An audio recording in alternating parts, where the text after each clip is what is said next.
Muy buenas noches. Voy a presentarles un podcast, celebración del Día Internacional del Idioma Español. El Día del Idioma Español nos invita a reflexionar sobre la lengua que hablamos y que como país, como continente, no somos una isla desconectada de otras sociedades, de otros continentes, de otros países, y que toda lengua es un sistema de puertas abiertas que incorpora a su acervo palabras, modismos, conceptos de otras lenguas, aportados por los hablantes de más de una o por los viajeros de otras latitudes.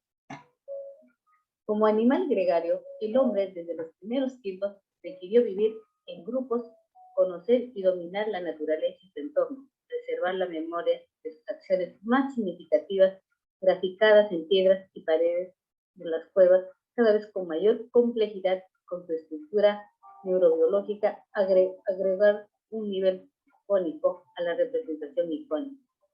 Así logró poco a poco dar un nombre para cada objeto, para cada acción y para cada finalidad.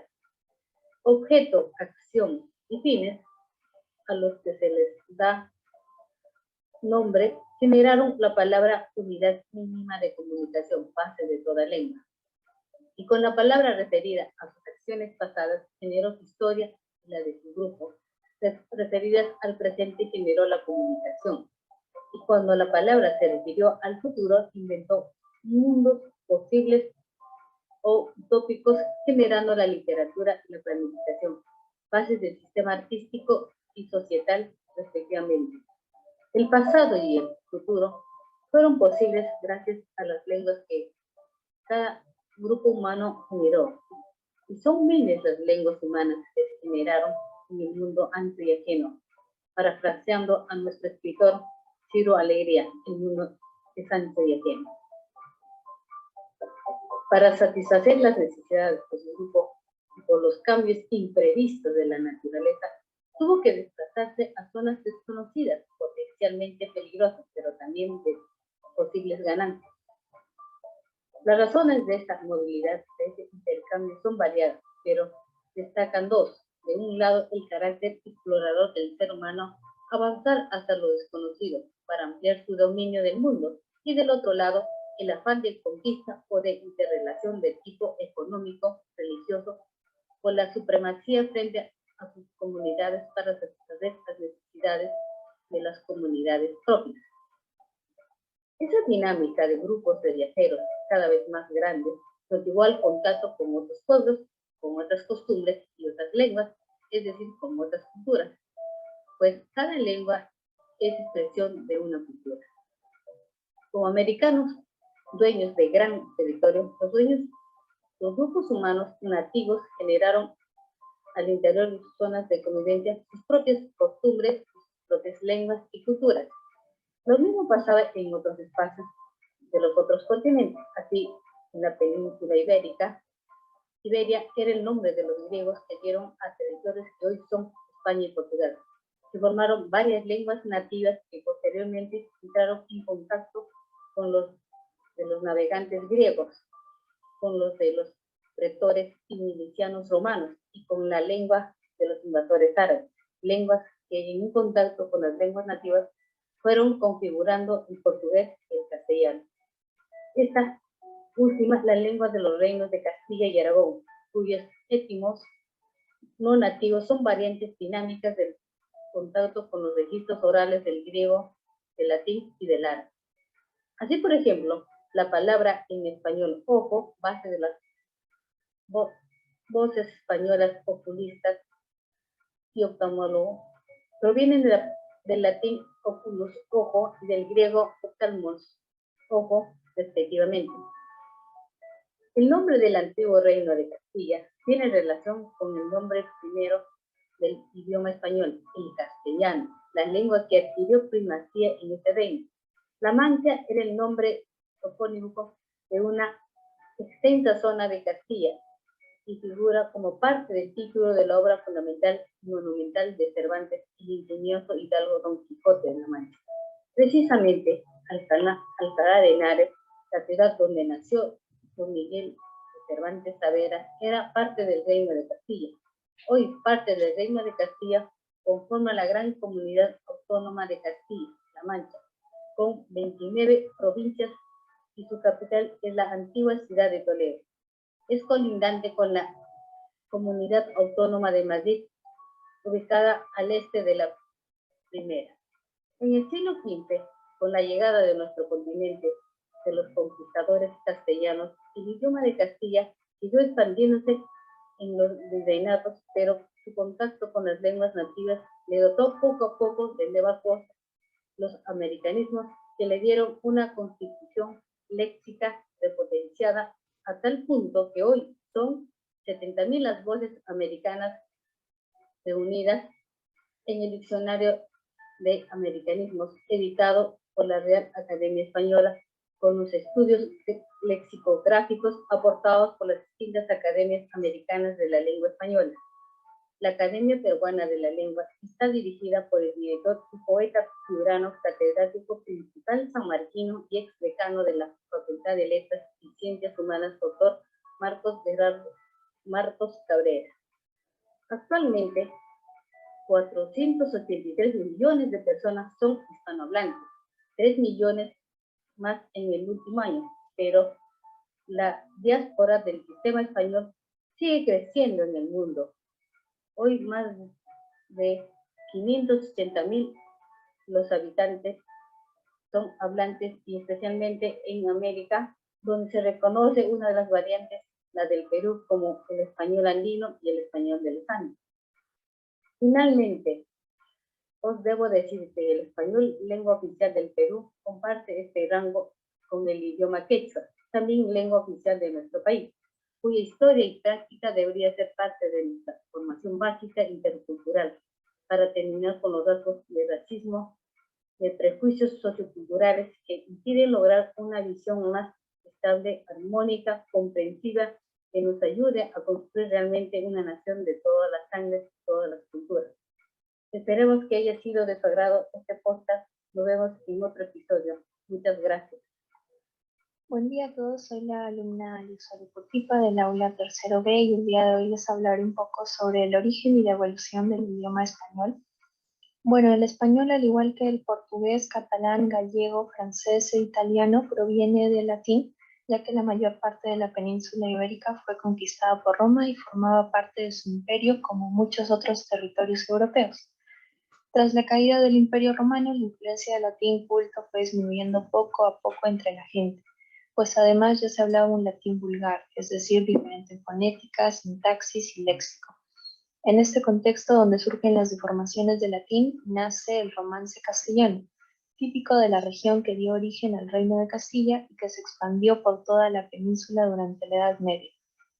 Es ahí donde surgió la primera versión del español o castellano, que inicialmente tenía no solo una influencia del latín vulgar, sino que también tenía vocablos provenientes del griego, celta y germánico.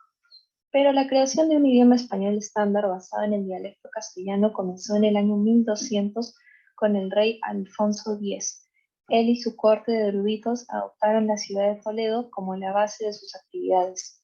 Ahí se escribieron obras originales en castellano y tradujeron historias, crónicas, obras científicas, jurídicas y literarias de otros idiomas, principalmente de latín, griego y árabe. Este esfuerzo histórico de traducción fue muy importante para la expansión del conocimiento en la Europa occidental antigua. Alfonso X también adoptó el castellano para el trabajo administrativo y todos los documentos y decretos oficiales. Durante el reinado de los monarcas católicos Isabel de Castilla y Fernando de Aragón, el dialecto castellano de España ganó amplia aceptación tras completar la reconquista de España en 1492, donde hicieron el castellano el idioma oficial en su reino. En ese mismo año apareció un libro muy importante llamado Gramática, de Antonio de Nebrija, ya que fue el primer tratado para estudiar e intentar definir la gramática de un idioma europeo. Todo esto hizo que el idioma resultante fuera un idioma combinado, ya que el castellano tomó muchas palabras del mozárabe y se calcula que el español moderno cuenta con aproximadamente 4.000 palabras con raíces árabes. Y bueno, en la actualidad el idioma español se extiende por todo el planeta, siendo una lengua que hoy hablan más de 490 millones de personas, como lengua nativa, segunda o extranjera. Es la lengua Es la segunda lengua del mundo por número de hablantes nativos y el segundo idioma de comunicación internacional. Gracias. Muy buenas con todos los oyentes de este podcast. Soy Rodrigo Guara, del tercer grado B, y en esta oportunidad tan especial como es el Día del Idioma, queremos celebrarlo. Y qué mejor conociendo un poquito más de su historia. Nació en la península ibérica entre el siglo VI y el siglo IX a X después de Cristo, aproximadamente de los años 500 y 800. Es una de las llamadas lenguas romances, que son básicamente versiones modificadas del latín. Un idioma que la verdad no se usa mucho hace ya varios siglos, pero que fue la cuna del portugués, catalán, rumano, francés, italiano, entre otras. Todas estas pertenecen a su vez al conjunto de las lenguas indoeuropeas. Los primeros escritos se realizaron en las famosas glosas silences, teniendo estas un aspecto religioso. Luego hubo algunas manifestaciones literarias, como las jarchas, escritas en la moza árabe. Y durante la Edad de Oro aparecieron grandes autores, como Lope de la Vega y Miguel Cervantes, autor de una obra muy conocida, como es Don Quijote de la Mancha. Ya en el siglo XIII, el dialecto romance fue sustituido por el castellano, con Alfonso X. En 1713 se crea la RAE, cuya finalidad es velar por la pureza del castellano. Y como dato curioso, ¿sabían que nuestro idioma es el tercer más hablado en el mundo? Muchas gracias. Buenas tardes, queridos oyentes. Estamos de vuelta con un nuevo podcast. Quienes habla ya me conocen. Su preferido, Pablo León Lima. En esta ocasión estaremos relatando la llegada del castellano al Perú. Como saben, tenemos un idioma en particular que la mayoría lo habla, por no decir todos. Es el castellano. En breve les explicaré cómo fue la llegada. Es el más hablado en el Perú, el idioma español o castellano, como quieran llamarlo. Llegó a Perú en 1532 en sus dialectos extremeño, andaluz y canario de la época, recibiendo poco de fuerte influencia del dialecto castellano. En la actualidad existen 4 variedades de español que son utilizados en el Perú.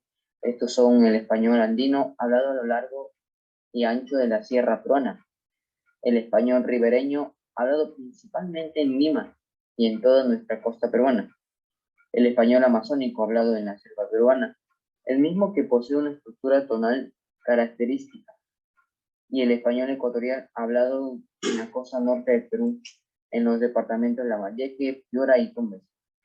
Y hasta aquí conmigo, espero que les haya agregado mi narración corta sobre la llegada del castellano al Perú. Nos vemos en un próximo podcast. Se me cuidan. Hola a todos y bienvenidos a este nuevo podcast especial por el Día del Idioma. En esta ocasión, el tema que vamos a abordar es sobre la literatura prehispánica peruana, ya que para nosotros como peruanos es fundamental conocer acerca de la riqueza literaria que hubo antes de la llegada del idioma español al Perú.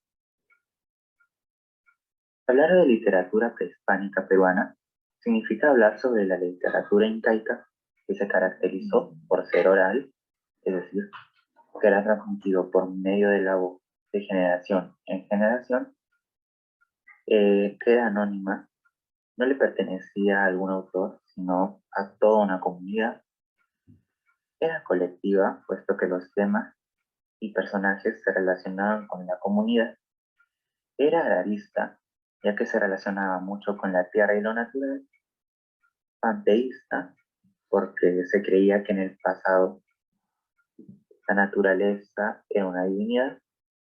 Fue musical, pues se difundía la literatura con cantos y bailes, y muy importante, también fue clasista, ya que la literatura era dirigida para 2 clases sociales. Es por eso que habían 2 vertientes.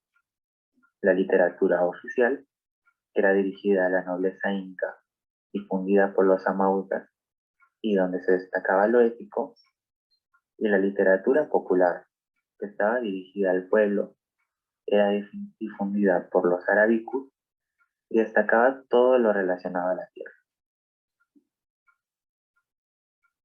Hubieron géneros literarios en el incaico, los cuales son épico, lírico y dramático.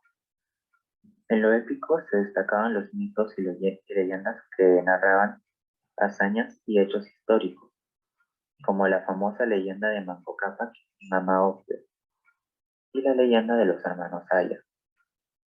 En la lírica habían varias especies literarias, como el araui, que expresaba amor y ausencia, el ainu, que era un canto amatorio, el ay, que expresa alegría por el trabajo y la guerra, el huacaye, que era un canto de oración religioso, el ayataki, que era un canto fúnebre, el aymoray, que era un pedido de buenas cosechas, el ayamarama, que era un canto de los difuntos, el yamaha, que era una canción pastoril, el urpi, que era un canto alusivo a la paloma, el cacharpari, que era una canción de despedida, y huanca, que era un canto de dolor. En lo dramático se destacaba la obra Ollantay, que trataba sobre un amor prohibido entre un guerrero plebeyo del Imperio Incaico y una princesa de sangre noble. Muy bien, amigos, muchas gracias por su atención. Esto fue todo por este podcast de edición especial y nos vemos en otra ocasión.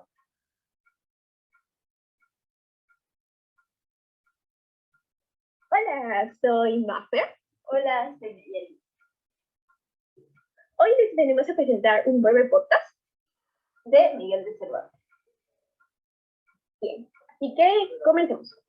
Bueno, Maffer, empecemos con una breve pregunta hacia tu persona. Quisiera preguntarte o que nos compartas tu opinión sobre Miguel de Cervantes o qué sabes sobre él.